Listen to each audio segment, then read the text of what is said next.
我跟他表白了。哦，哦，哎，思辰，冉小姐，思辰说怕奶奶一个人无聊，所以让我过来陪她聊聊天。奶奶今天跟朋友出去玩了，你不知道吗？我忘了。没关系，顾小姐，这些是我从巴黎给你带的围巾，希望你喜欢。送我的礼物啊？算是赔礼吧。赔礼？思辰，那天我跟你说的那番话，你别放心上。我回去思前想后，确实有点后悔，所以今天过来也是想跟顾小姐道个歉。你跟她说了什么话要跟我？顾西西，去帮我倒杯水。我跟他表白了。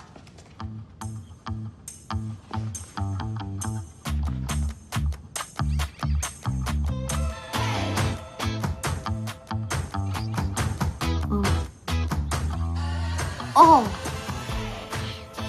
哦，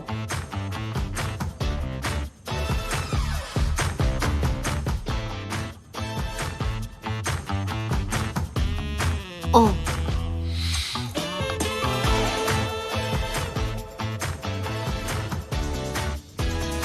顾西西，家里口罩在哪？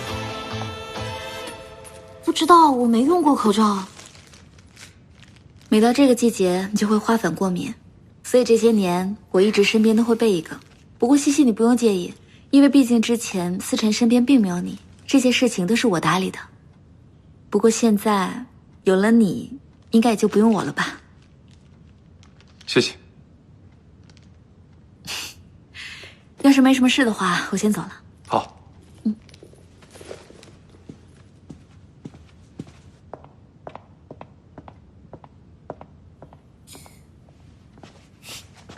哎呀，这个礼物需不需要交顾？顾西西，别的女人跟你老公表白，你就一个“哦”字，不然呢？你不觉得你刚才穿帮了吗？有吗？是这样的，这个“哦”字呢，它不是单纯的一个“哦”字，它代表了很多的含义。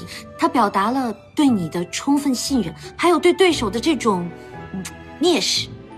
就即使他给你表白，我也依然是你的尹太太。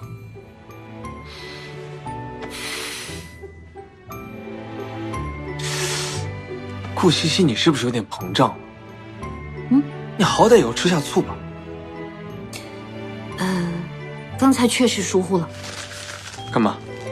吃醋。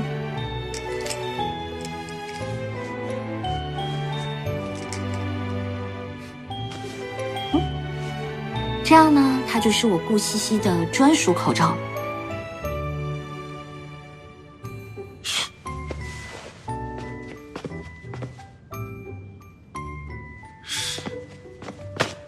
幼稚。哎，老板，这个礼物需要交工吗？